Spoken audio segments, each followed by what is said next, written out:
And that's like, I think posture is so misunderstood. Like everyone would say, "Oh my gosh, you have such great posture." Because I would push my chest up and shoulders back and just sit like that. And I was in so much pain. Strengthen your back muscles, do the chin tucks, right? That's going to work great for your neck. But then I can't chin tuck without pushing my ribs up. We forgot there's like a whole body underneath that neck. Can we just consider like there's a whole system going on here? Hey, everybody. We've had some of the most incredible guests coming to you these past couple of months. The amount of expertise and knowledge on these cutting edge topics is something we really hope that you enjoy. And if you do, it would make a huge difference to us if you could rate, review, and subscribe the podcast. It helps us to get more guests, better experts, and talk about all of the things that are really important to you. So give us a love, give us a lot of love, and don't forget to subscribe so you get all our new episodes. Hi, everyone, and welcome back to the Thick Thighs Save Lives podcast. I'm Rachel, and I have such a great expert for you today. Dr. Derya Anderson is a movement and breathing specialist, and she is the PT you've been waiting for. I swear, every single thing on your Instagram was so relatable to me. And I think it is such important information that, like, nobody's really hearing. So, Daria is here with me today to give you guys a look into her world of postural restoration, and that is a really interesting topic that I want to let you deep dive into. So, just welcome to the show.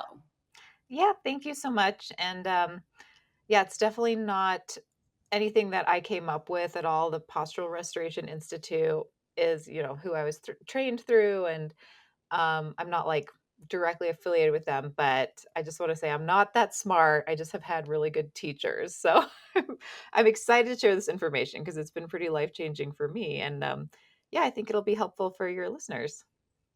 I think that the greatest gift is to become one of those great teachers. And I know that a lot of our listeners are going to learn some really helpful things today that are going to be able to get them out of pain. And that is what you're doing every day. And that is super, super important work, because what is more rewarding than having someone come to you with pain that they believe is absolutely, they've tried everything, it's super chronic, and they leave and they are in less or no pain. Like, that's such a great gift. Yeah, it's been a real journey to kind of get there. I think I was just having a conversation with a patient yesterday, and she's a Pilates instructor and has done lots of movement throughout her whole life. And she was saying, "Why is it that I can do like hours of Pilates and all these other things and just feel okay, and then I do like 10 minutes of these techniques you gave me and everything feels better?" And that's kind of why I keep coming back to postural restoration as I've studied lots of different things. And, I just want to find out what's the most effective and efficient. Like, I have limited time. I work and see patients. I do my Instagram online stuff. I have a daughter. We are expecting a baby. So I don't have time to like do this whole long rehab routine. I'm like, I only have this much time. And I think my patients here, we live in Durango, they just want to go play outside and have fun. They don't want to spend all their time rehabbing. So I feel like this approach, it works well and it makes sense. So yeah, it's fun, and you're right, it is really satisfying and rewarding to actually see people getting better. I mean, I think we've all, had our experiences with PT where, we may have been rehabbing an injury or we may have had some chronic pain. And you're right, it is quite a commitment. And it does feel like something that, if you don't keep up with, is kind of all the work sort of crumbles down and you start feeling all that same pain again. So I want to give you an opportunity to introduce PRC, which is your certification, to the audience, and Tell me, how is this different than like a traditional physical therapist? Yeah, that's actually a really good question. So, I am a physical therapist. I have a doctorate in physical therapy.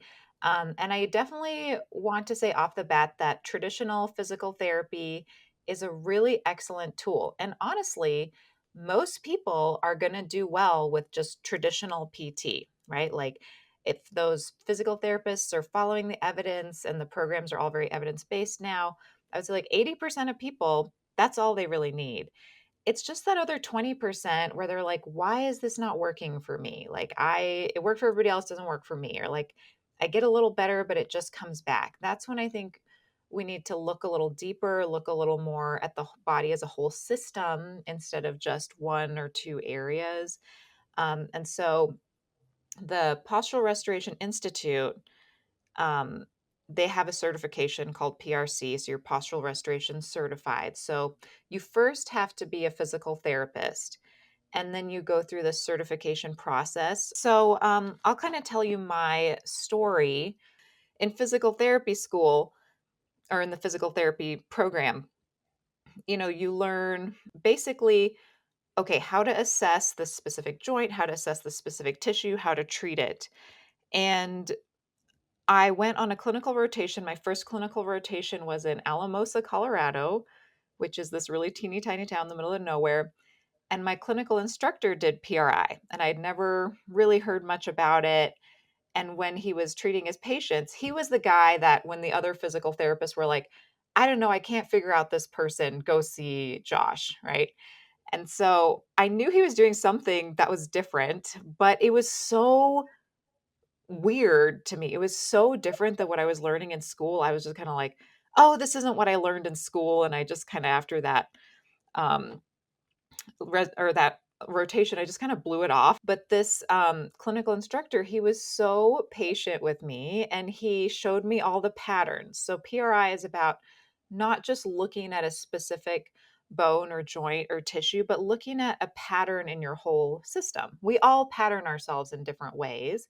And so a lot of times, if your knee hurts, it might not be coming from your knee. Like, sure, that knee tissue is irritated and you can do things to treat that knee issue. And a lot of times, in traditional PT, it'll be like, oh, let's strengthen the muscles around your knee and like around your hip and make sure your ankle is mobile. Great. And that's going to work great, like I said, for lots of people. But for some people, you're not able to use that knee well because you can't shift your mass onto that side well because you can't compress that side of your rib cage well. And how are you going to shift your mass there if you're full of air on that side? So it's just like a more big picture way of looking at things.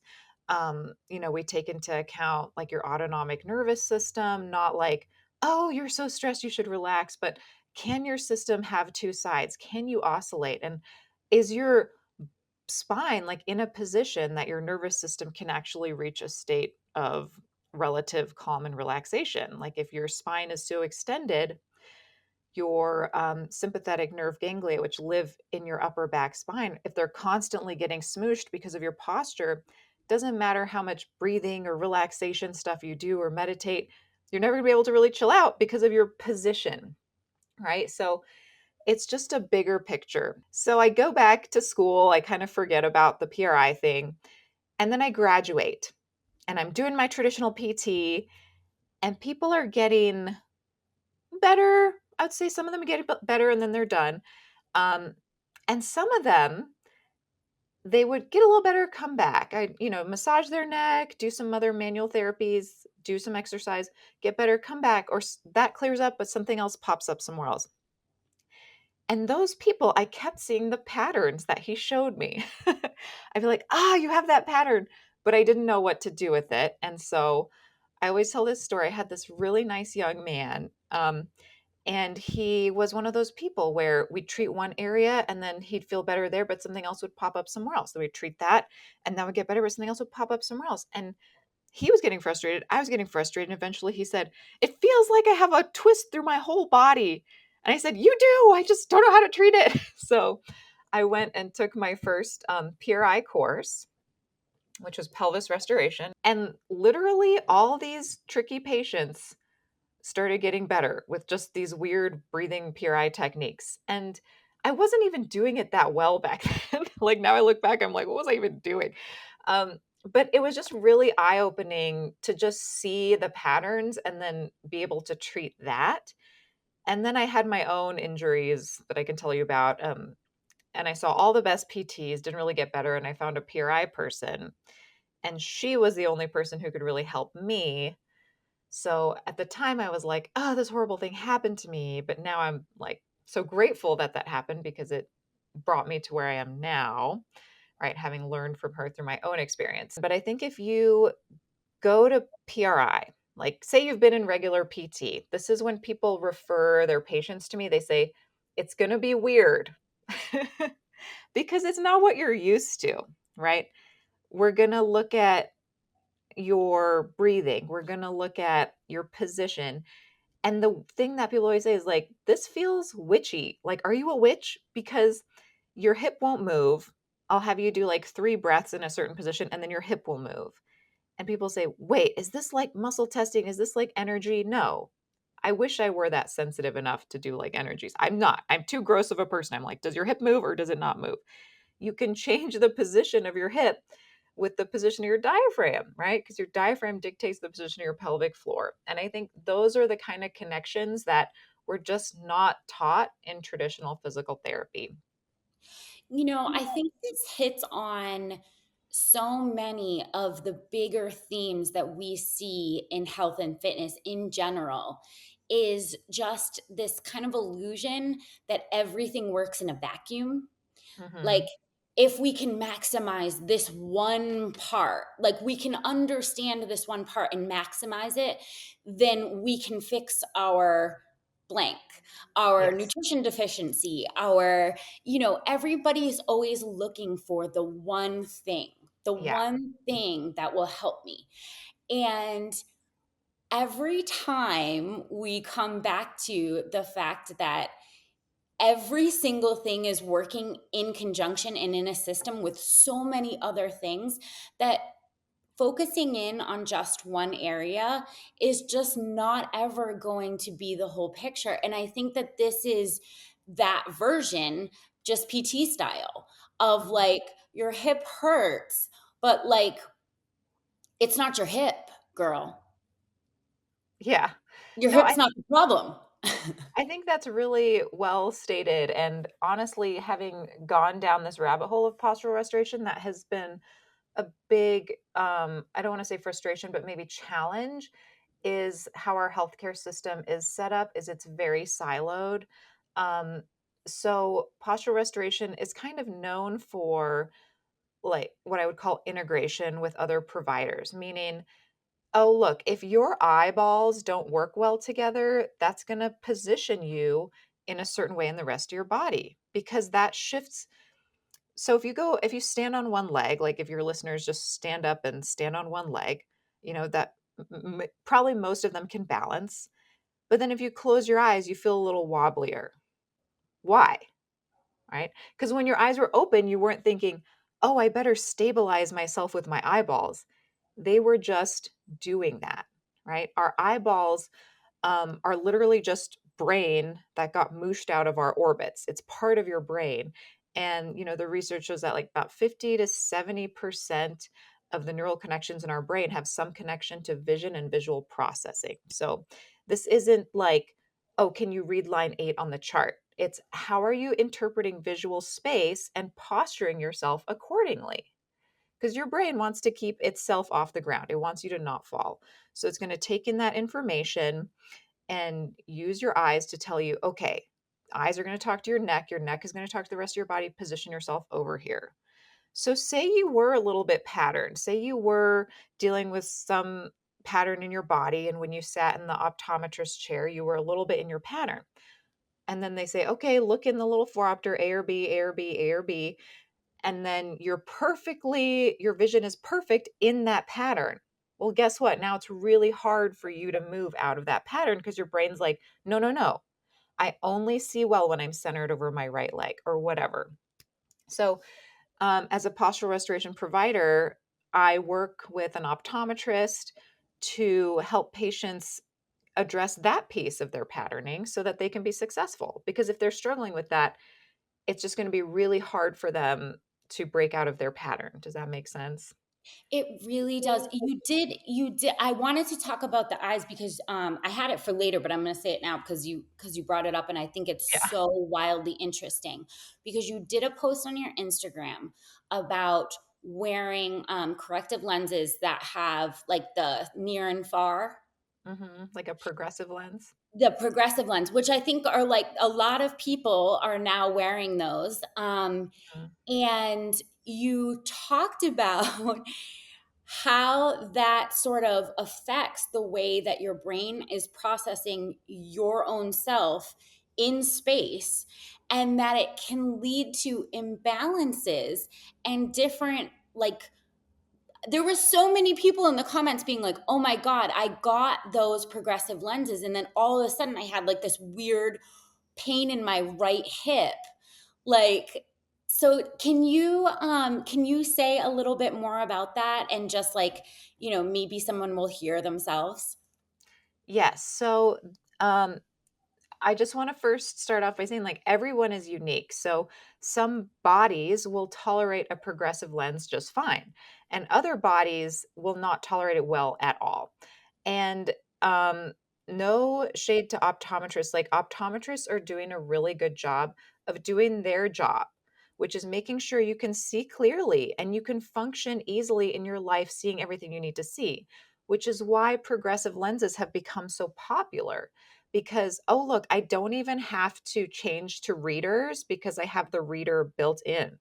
So, for people who don't know what a progressive lens is, it's you have one distance lens on the top of your glasses and it progressively fades into a more near prescription on the bottom so that when you're looking straight, you can see distance. And when you look down, you can read the menu at a restaurant. Okay, so people love that. It's so convenient. Oh my gosh, I've been switching between readers and glasses, and this is so much more convenient. So it's a really tough thing for me to come in and say, hey, I think that might be negatively affecting your posture and your body and causing your hip pain or whatever. And again, I'm never going to just tell somebody that. I have to prove it over and over again to me and them that this is really an issue before I'd ask somebody to change something like that, right? So the way we do that, oh, look, you put your glasses on. Oh, look, your neck doesn't move, your hip doesn't move. Take them off, walk around. Oh, look, now your neck moves and your hip moves. Like it's just very reproducible. That's why we always want to be objective. We want to use clear, objective data of what your body is telling us. If I can consistently show you, look, we did some techniques, your body got better, you put your glasses on, walked around, then you locked up again, it's going to be really hard for you to be successful, right?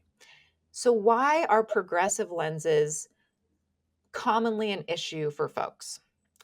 If you talk to a regular optometrist, they'll be like, they're great. You can see near, you can see far. If you talk to a neuro optometrist, they might say, well, that's not so great for some people because it distorts visual space. A neuro optometrist is more likely to take into account how your vision is going to affect the rest of your body and how you're positioning yourself. Okay. So, what they do to make the lens progressive is they have to blur the periphery, the edges of the lens. That's the way that they make it shift from one to another. It's kind of like this hourglass shape of the lens with a blur on the edges. You will not notice that when you put them on. You won't be like, oh, the edges are blurred. But your subconscious brain that was working when you closed your eyes, when you were standing on one foot, that said, "Uh-oh, you took away my vision that I was using to stabilize myself." That part of your brain was using that periphery to say, "Is Rachel safe? Can she shift from side to side?" Because your brain does not want to be on the ground. It wants to keep itself off the ground. It wants you to stay upright. It wants you to not fall. So if it can't see that space, is it going to put you there? No. It doesn't trust your periphery anymore. So what does it do? It creates tension towards the midline.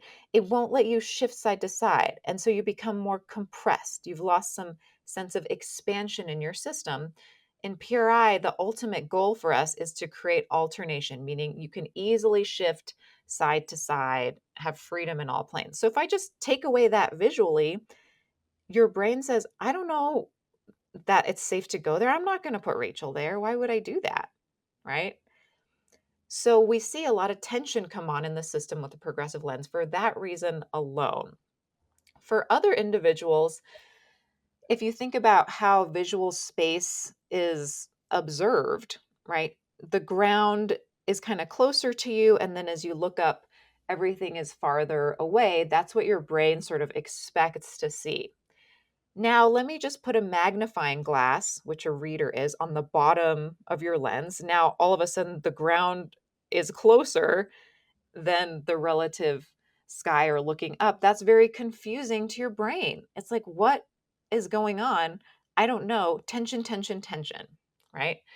Again, some bodies are have more availability in their system to tolerate that kind of tension, and some bodies do not. Okay, so that's kind of my job to identify, how are you tolerating this? Like, is this doable for you? Is this workable? For some people, yeah. Or some people, we have to get them in a more single vision lens that helps their body be balanced for a while. And then once they're pretty balanced in their body, maybe then they can tolerate a progressive. And some people will never tolerate it. It's just we don't know until we kind of assess and treat.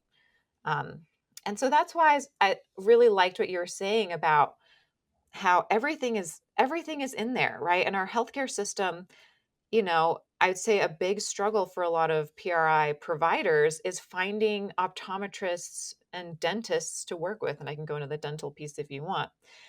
Um, because it's the way our system is set up is your eyes are over here and your body's over here, and they don't talk to each other, right? Which they talk to each other so much.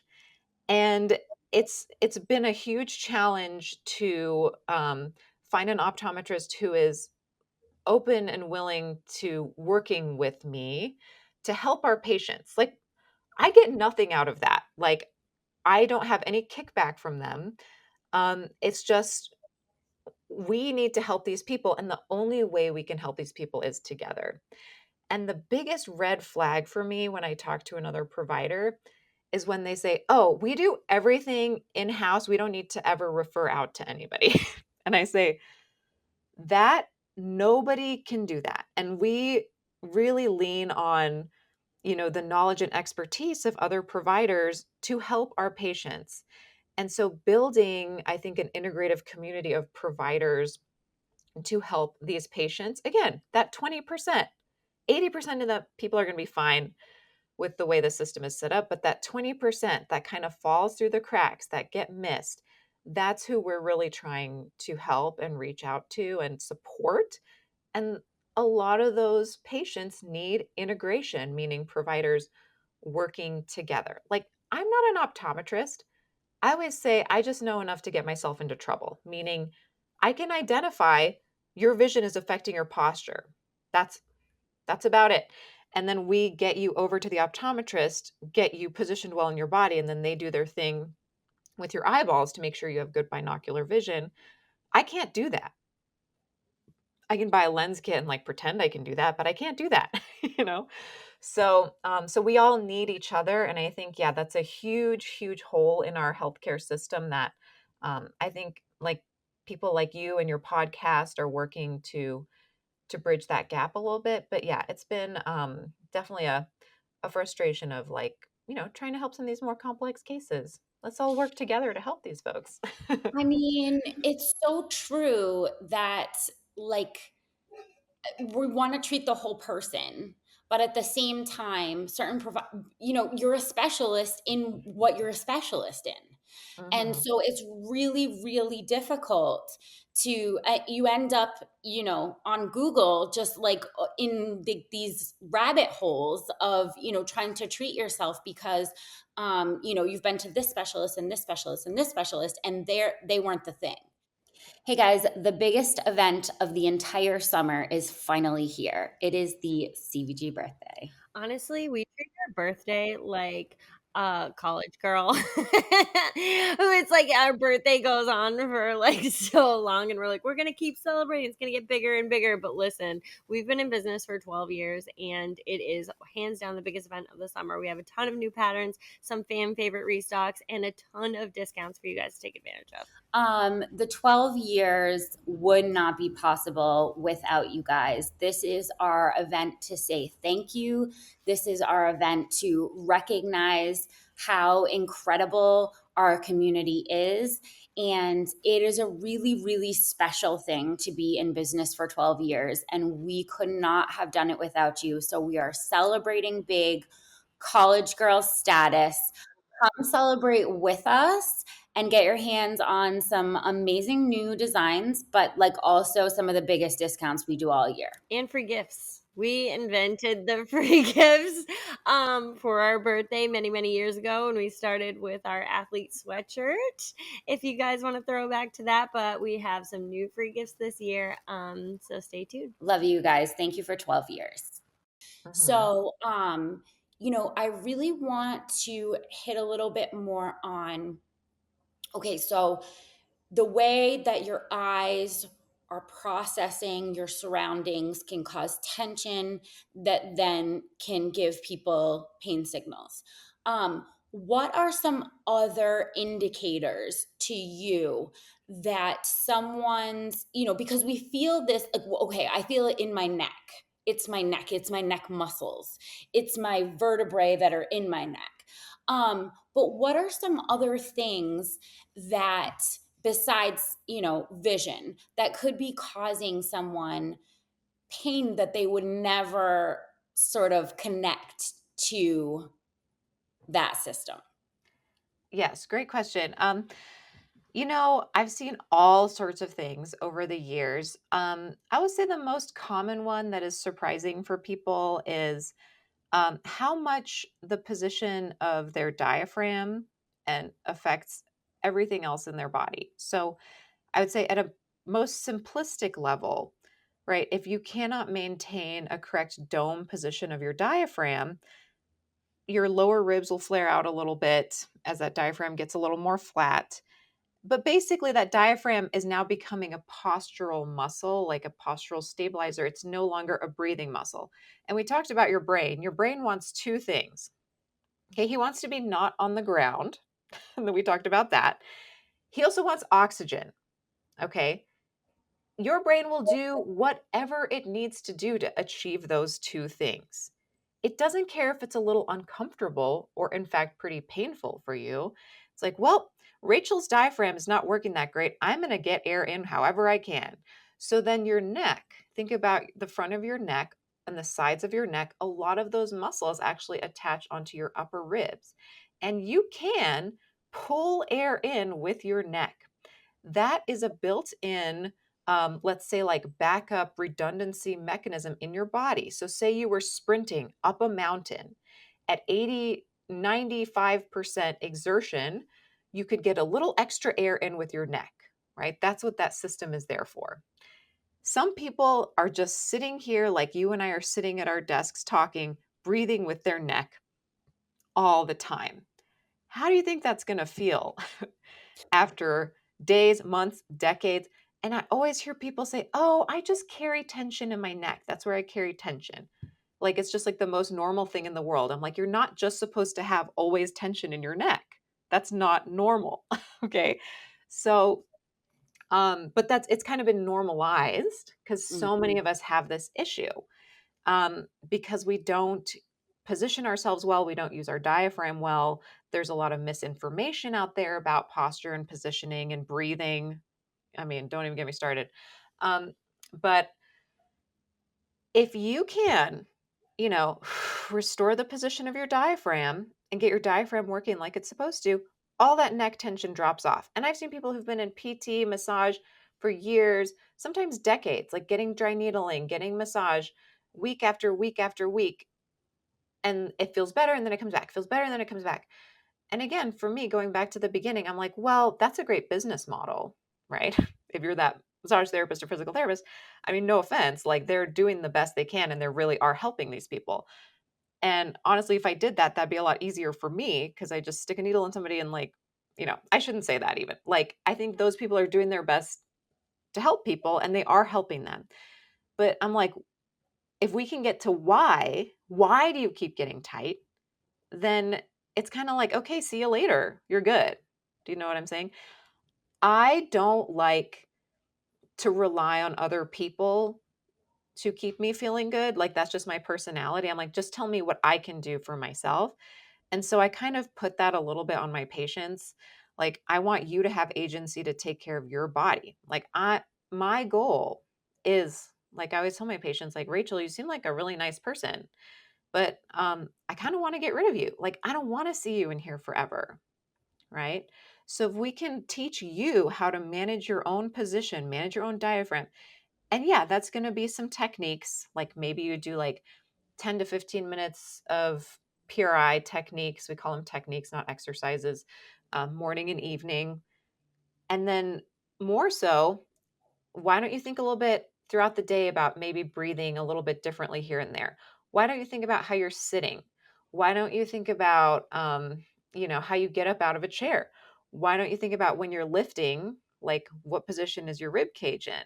And why don't you think about, what shoes you're wearing? Because that's going to affect your diaphragm position as well, more so for some people than others, right? So it's kind of like looking at where can we kind of tap into your system. And on that note, I think PRI is sort of known for, oh, they look at eyes and teeth, and that's like this cool thing. And a lot of patients will come in and be like, I know my eyes are messing me up, or I know my teeth are messing me up. I don't care. Like, we're not going to go ahead and change your glasses in your bite guard and all that stuff the first visit. Because if that person does not know how to manage a new position, then putting new glasses on them won't do anything. They'll just be dependent on those glasses, right? So again, you're not independent. Um, so again, long tangent, but yeah, that's one of the common ones that I see that people are often surprised about is like, oh, I guess it just was how I was breathing and how I was using my diaphragm, and now everything's great. So that's a big one. Yeah. So let's talk about the teeth for a second because we do, you that is very true. Eyes and teeth are, sort of what this area is known for. And there's a reason for that because so many people have dysfunction in like their jaw that they do not connect to any of the pain that they might be experiencing. I think that even just the like jaw pain to headache is almost like a new concept to people. Like, oh, wow. So I want you to spend a minute sort of talking about, the teeth and their importance in your overall health and the way you move and the way that you posture.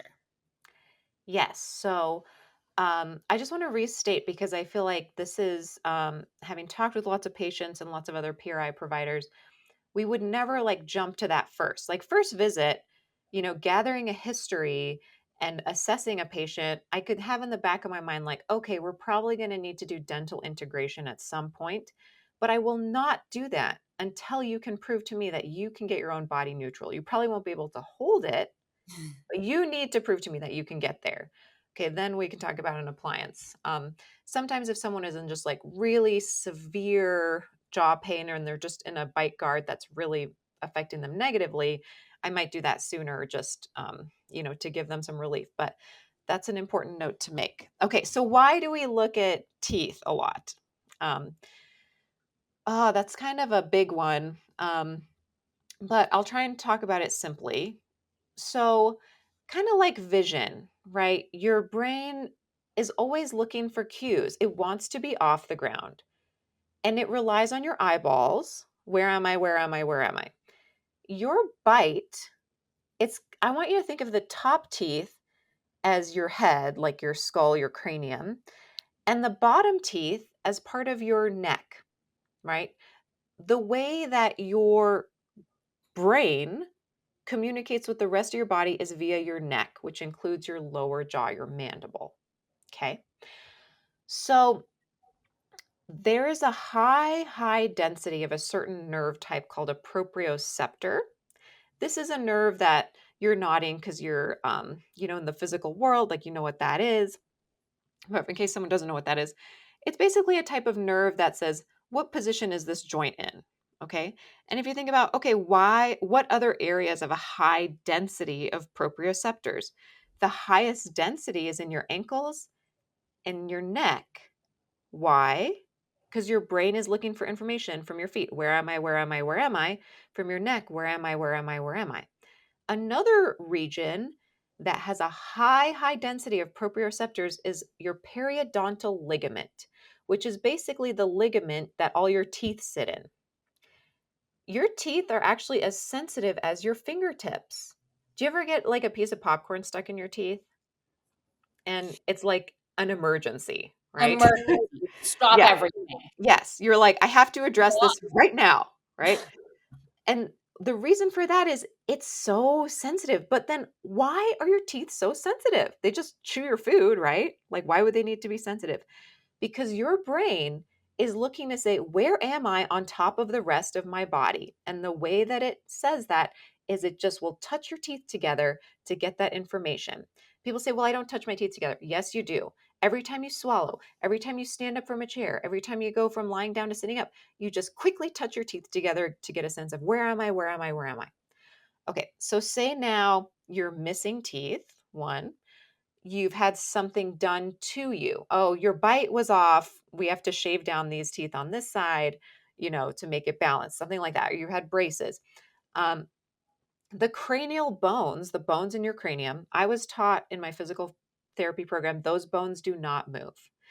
Having worked with hundreds and hundreds of patients, those bones move. You can see it in people's faces. Their eyeball will be lower than the other, their ear will be off. Going through a PRI program, it'll balance out.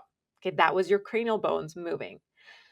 So if you have some obliquity, some torsion, some side bending, something happening in those cranial bones, that will change your bite, right? So that's why, as a PRI provider, you would want to make sure all those bones are in a good alignment. You can test for that using tests or visual observation and history and things like that. They're still in really good alignment and they can't feel all the things they should feel in their bite. That can really make it hard for them, again, to maintain neutrality in the rest of their body. So, say you feel your right side molars a lot more than your left side molars. That's cueing your brain. This right side's a lot safer. I know where I am on this. I don't really know where I am on that left side. Why would I put your mass there? And then all of a sudden you start wearing out that right hip because you never get off it, right? Is it inconvenient for you to get a bite guard? Or is it inconvenient for you to wear out that right hip over and over and have a lifetime of hip replacements? Right? So, and those are the kind of things that get missed in traditional physical therapy. I was not taught that in physical therapy school. We had like one half day of someone who came and talked to us about TMJ. That was like the most information we got about like how to treat jaw stuff. And it was like massaging the muscles in your jaw, which is great and helpful. But it's just that understanding, it's like many levels deeper. I don't think you should be expected to learn that in your physical therapy program. That's like a much higher level of thinking, of looking at human bodies. But we do need to appreciate that and at least be able to identify that, because that can really hang somebody up. And then they're like, gosh, nothing's working for me. Well, did anybody look at your bite? Right. So those are the kind of things that we would want to definitely at least consider. What's your tongue doing? Tongues can push people around in a really big way. If your tongue always thrusts forward, good luck getting your head to go back, right? So we just want to make sure we're looking at things, we're addressing things, and then we're getting people, like we talked about earlier, to the right provider that can actually help them. I'm not a dentist. I'm not going to make anybody a bite guard. Again, I just know enough to get myself into trouble. I can say, your bite is affecting you. Hey, let's go to the dentist together and figure out a solution. I am just so my mind is blown by this idea that I mean, it's obvious, but no one's ever said it out loud. The brain is constantly looking for feedback on safety. Yeah. And every single thing that you are doing is giving it that feedback. And if you have these chronic issues with the feedback, it will take precautions to sort of protect you. And even if those are dysfunctional. And I want to talk to my flamingos for a second. I happen to be one of them, and I'm a recovering flamingo. I'm trying, but you did a video that sort of explained why people favor a side, and that it's actually not very surprising or weird to favor a side. Hmm. Um, but a lot of people are very concerned about it. I always stand on one leg. I always, when I'm sitting, I'm even leaning on one butt cheek. Like if I'm in, I will go so far as to just, you know what, I'm just going to bring this leg up because I don't even want it there. I want the whole thing. Um, Talk to me a little bit about people who are favoring one side heavily. And is this a problem? Should we be worried about it? And what do we do to restore balance if it is a problem? Yes. So it has been interesting being a more, I would say, like, well-known PRI provider on Instagram because, okay, I've been doing PRI for I think like 8 or 9 years now, and I'm still learning it. It's a deep, deep rabbit hole.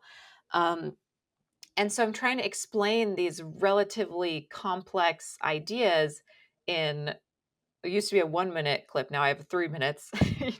People are like, your videos are so long. I'm like, well, they could be longer, but luckily it limits me to 3 minutes. But so there's a lot to that. Okay. What I want your listeners to really understand, one is that there's a human pattern. By being a human being, you have a certain pattern in your body. Okay. That is not a bad thing, right? This pattern, it comes from, when you first learn PRI, they say it's like, oh, the way it's your organs are positioned, right? You have a diaphragm, two diaphragm leaflets. The right diaphragm has a liver underneath it that supports that nice dome shape of your diaphragm. Your brain very much prefers that dome shape because it's more supportive, more stable, and then that makes your pelvic floor on that side more domed as well. So it's just easier to center your mass there. And the right diaphragm attaches lower on your spine, so it's kind of just easy for you to turn and hang on to that side. The left diaphragm is flatter, thinner. You have a big old pericardial sac sitting on top of it. So it's harder to dome that diaphragm up. So it's less likely that you're going to, compress and center your mass on that left side. Okay. That's how you're taught at the basic level. And you're like, okay, I guess that makes sense. As you go deeper and deeper into your PRI coursework, you start to learn that there's what's called functional cortical dominance. So the way that your brain is organized is very asymmetrical. Okay. This is a very deep and complex subject. It's not as simple as, and I don't think this theory even holds true anymore, that like the right side of your brain, which controls the left side of your body, is more creative. And then the left side of your brain, which controls the right side of your body, is more analytical. That's a very, I would say, like, outdated way of looking at brain function. But what we do understand about brain function is that the left side of the brain has certain regions that do different things than the right side of the brain, which is like next logical task, like spatial awareness is more on the right side. So that's like, and like language centers, things like that, things that we use a lot in our current world tend to be more active. The way our brain is even positioned in our skull is a little asymmetrical. One side is a little larger than the other. So that patterning, I think of it as like a coil, like a spiral, like a torque. It starts at the level of your brain, right? That is not a bad thing. In fact, that is a really great thing. Okay. We don't hate patterning. Patterning drives you over onto your right leg. Then you have to counter rotate your trunk to the left to face forward. And that starts the gait cycle. My pelvis is going one way, my trunk's going the other way. Then I shift onto my other leg. And now I'm off. I have rotation, I have compression, decompression. Great. if you were like a wild human living outside, walking around looking for berries, like maybe climbing a tree, in a squat, like grinding your food, rising with the sun, sleeping with the moon, that pattern would not really affect you. You could be like missing like 5 teeth, like it wouldn't really matter, right? Because your lifestyle was oscillating you. The rhythms of the earth, which is oscillatory, would be oscillating you. Like you've done podcasts on grounding and things like that. And when I hear that, I'm like, yeah, that makes sense because it's helping you sense like both sides in a unique way on like uneven terrain. Great, right? Like Pure Eye is kind of known for shoes, like the Pure Eye shoe list.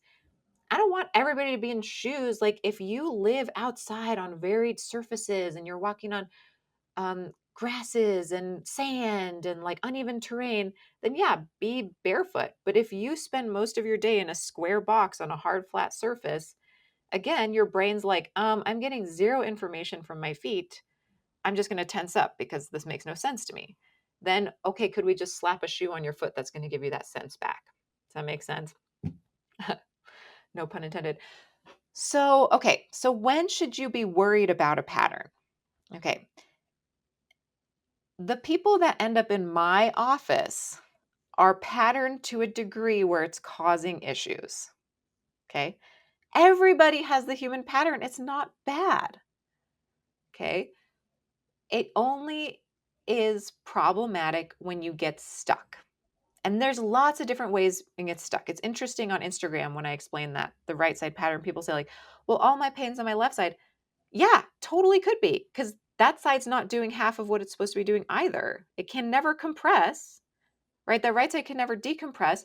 So it's not, even though everybody has the pattern, we all compensate in different ways, depending on our life demands, depending on our laxity in our joints, depending on how we were raised, depending on where we live, right?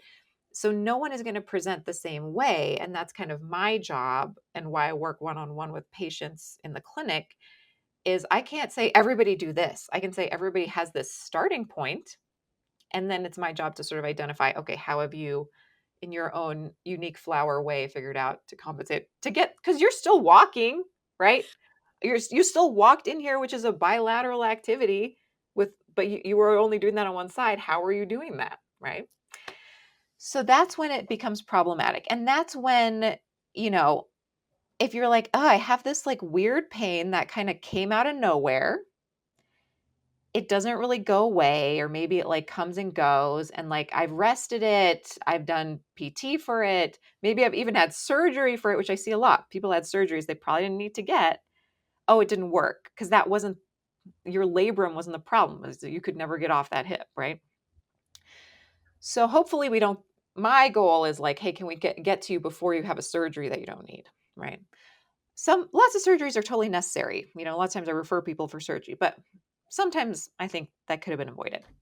So that's when it's problematic, right? If you like, a dog runs into your knee and you sprain your knee, that probably wasn't because of patterning. You could probably just do some regular PT rehab, let the tissues heal, restore mobility, range of motion, strength, off you go.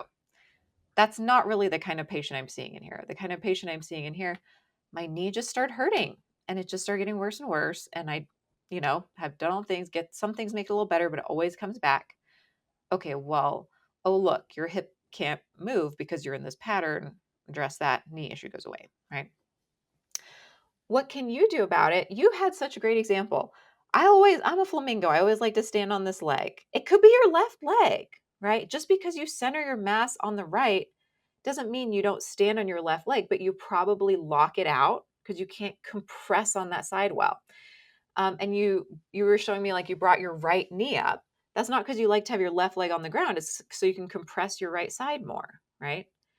That feels really good to you, especially if I'm sitting in a box looking at a screen. I'm not oscillating in my environment. Oh, now let me put some progressive lenses on you. Oh, now I really need to pick a side. Okay. And so Right. that's why I think these people are having so many issues is we kind of do the things that feel good to us because it feels good to lean into our pattern. but then that patterns us more. And then we want to lean into it more. And it kind of becomes this cycle. So, what I always, especially recently, I've been, I have a lot of patients who they've heard about PRI, they're doing all the PRI techniques, and it works for a while, and then it kind of stops working. It's like for 90% of people, it works great. See you later. Some of us get like kind of obsessive. Why isn't it working? I'm doing all things. It's not just the techniques. The techniques are one way that we can help you get out of a pattern. But if you came to me and said what you said, I'd be like, well, then stand on the leg that you don't like to stand on. Pull up the knee that you don't like to pull up. Like sit on the opposite side of the couch, right? Sleep on the other side of the bed. Ask your partner first. Take a different route to work. Do something totally novel and different than you would usually do. Change up your life and your patterns. Because if you think about your day, you kind of you wake up on the same side of the bed, you do the same little morning routine, you drink coffee out of the same mug, you drive to the same place, and you're like, oh, I didn't even remember driving here because it's so patterned and ingrained. And not to say you shouldn't have a routine. People say, like, have a routine. There's a lot of health benefits to having a routine, but like, mix it up, right? It doesn't have to be this huge, like, you don't have to go do a via ferrata, which I had one patient, I was like, try something different. She's like, I did a via ferrata. I'm like, okay, great. But like, what could be sustainable in your life? I love that she did that. That was great. But it's just you just want to add a little variety, like a little having kids is great for that. They're gonna make you do all kinds of weird things. Play with your kids. How do they come up with this stuff? I don't know, but that's been really eye-opening for me is like they have so much freedom and flow in their bodies. They haven't been patterned yet. And been really interesting watching my daughter, how she's a human being. Like she can stand on her right leg. She can balance on that leg a lot better than she can on her left. And of course, being who I am, I'm like, why don't you try that on your other side, honey? Like, but she's just so free and fluid. And, they're like these little mush balls. That's how we start, unless some poor kid has a tongue tie or some other like issue that is driving them to be patterned earlier. Like kids can teach us a lot about how to stay balanced. So, if you're really struggling, you're having a lot of pain, I would look for a postural restoration provider in your area and work with them, especially if you're athletic like you are. But even if you're not, and you're just like, I don't want to be in pain all day at work sitting, right? Um, but yeah, if you're just kind of like, okay, I feel like I'm a little patterned, but I'm not really in a lot of discomfort, you could just try mixing things up more. And if you're like, I don't really feel patterned, I don't really have pain, then you don't have to worry about it. Right? Lucky you. Yes. Yeah. And there are people who are like, well, I don't really have any issues. And I'm like, then be happy, live your life. You're doing great. Hey, you. Thanks for getting in touch with the Thick Thighs Save Lives podcast. We love your questions and adore hearing from you. Leave us a hello, A burning question, feedback. or anything else you want to share with us on the podcast. We will play your message live on air if we can. Thanks for being an amazing friend. Stay safe and moving. I love the sense of empowerment that comes with just an awareness of your body. And I think that you brought up such a great point about sort of breaking up routines to be aware, because so much happens in a sort of mindless, routine, I don't even know how I got here kind of way. And it takes away a lot of our power of awareness over our body, of how we're feeling. And so many times when I hear from people like, all of a sudden I was just in pain, I'm like, all of a sudden? Like, we have a really unique way of sort of ignoring small, like, was it the 3 shots or was it the beer? Like, we need to probably have that awareness of our everyday movement in order to see those sort of small things that might later become a big thing. And I love just like bringing that into people's scope, that just like doing it different will make you more aware of your body. And just that awareness can sometimes be enough. Yeah, and I think, so for me, I had a pretty severe head injury, like, I've had vision issues from it, my teeth got all smashed, my palate got broken. So I've done and lived, like, all the PRI things and how they affect you, and my body type is not one that, easily comes out of a pattern, right? But I still feel, like, relatively, like, good, like, when I look back, to even, like, 3 or 4 years ago, I feel so good, and I'm, like, 6.5 months pregnant now, and you know, I still think about, like, okay, how am I feeling my sit bones? Like, yeah, I pull my left knee in and back when I'm driving. Like, I try to, do things a little differently throughout my day. But, like, if I have a day where I do a lot of virtual clients, I can feel myself getting patterned. And then I'll try to make a point to, like, go for a walk outside, like, even if it's just 10 or 15 minutes. Like, it's not just like you're just done. Maybe you're just done, like, I have some patients, we live in Durango, it's like this beautiful outdoorsy town. People are outside all the time, just like hiking and biking and having fun and doing different things, like rafting, like everybody does everything. They're kind of more like, I'm like, okay, you're done, right? It's those people who are like, I go sit at a desk all day. Um, I have a super high stress corporate job where you're relying on that tension to kind of get you through. That's when you have to have those conversations of like, you're gonna need to be doing something every, like, say you're a dentist, right? Ironically, the people that help us with our patients, they're in this, like, weird posture, like, all day looking at a tiny little mouth, like, your lifestyle will dictate, like, how much a little, I would say, quote, "extra" you need to be doing to keep yourself balanced. Does that make sense? It Like, does. yeah, like even in the fitness world, like I have patients they love doing like their CrossFit workout that makes them happy. That's their community. That's a very sagittal plane, meaning like, you're a lot of the lifts you're doing are like one plane, like squat, deadlift, like clean press. So they get sort of stuck in that pattern. And I'm like, that's fine. Like, do that because it's keeping you strong. There's obviously lots and lots of health benefits to building strength, and stamina, especially for women, which is kind of like your guys' whole thing. And so do that, right? But then also make sure to include some like alternating, oscillating activities, maybe in your warm up and cool down or other parts of your life, right? Just so it's kind of, as I've grown being a provider in this way, it's not just doing the techniques. Like, yes, the techniques are really important because they teach you where to go. But then it's like, how can you just trickle this into your life a little bit? Some people, oh, you're a raft guide, see you later. Other people, oh, you work at a desk. Here's some things you can think about every day. Does that make sense? It does.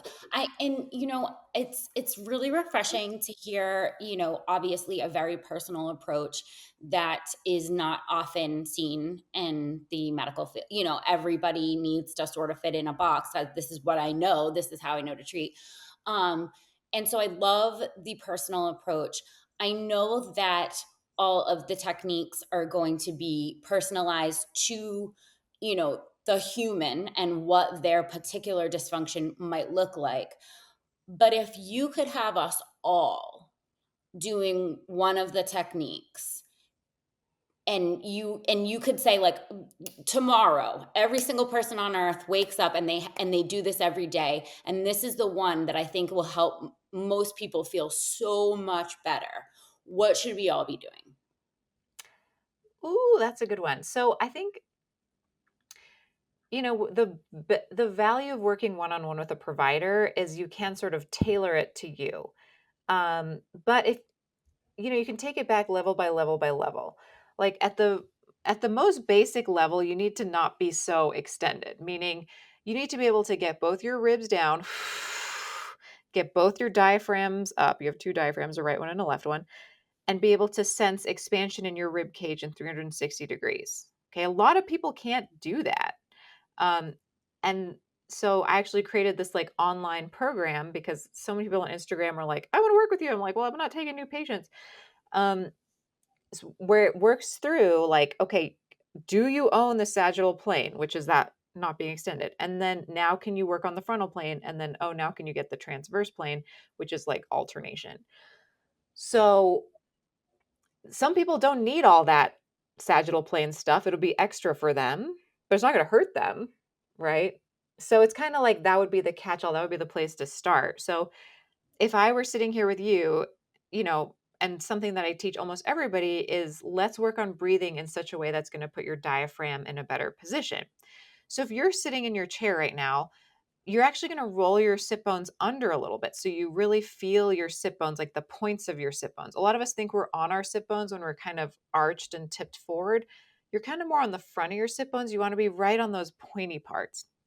And to a lot of people, that feels slumpy, especially if you're used to being really extended, right? And then the next thing you would do is just kind of round your back a little bit. So if you put your hands on your lower front ribs, just exhale and let those go back. So you can be a little schlumpy. It's okay to be a little schlumpy, right? What you want to sense here is that your back is a little bit rounded. And then you're just going to breathe slowly, silently in through your nose. And when you blow out through your mouth, keep exhaling really long. Long, steady stream of air until you feel like you're totally out of air.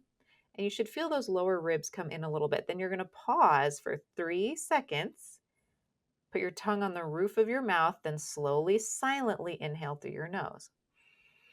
And you should feel some expansion in your back ribs, maybe in your upper chest, but your neck should stay really quiet.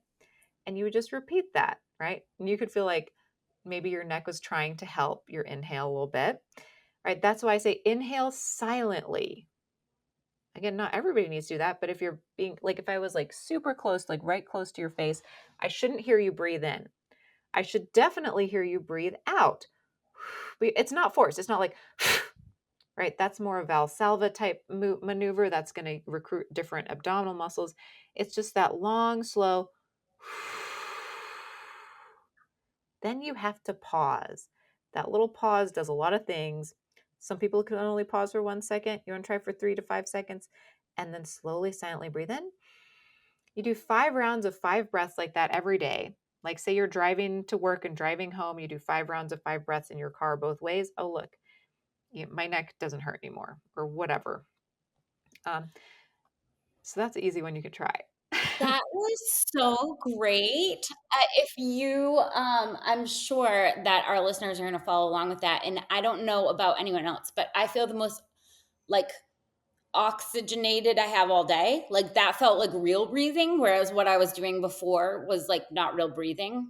Yeah. Um, and I think that you also hit on a thing that a lot of people, when they think about fixing their posture, they get into that major arch, which I don't know if all body structures are like this, but when I do that, I don't feel like I can breathe as deep Yeah, with my well, you ribs can't. flared out. Yeah, well, think about if you just think about the anatomy, right? Like 80 to 90% of your lung field is back here in your back lower rib cage. Oh, so So I'm compressing it.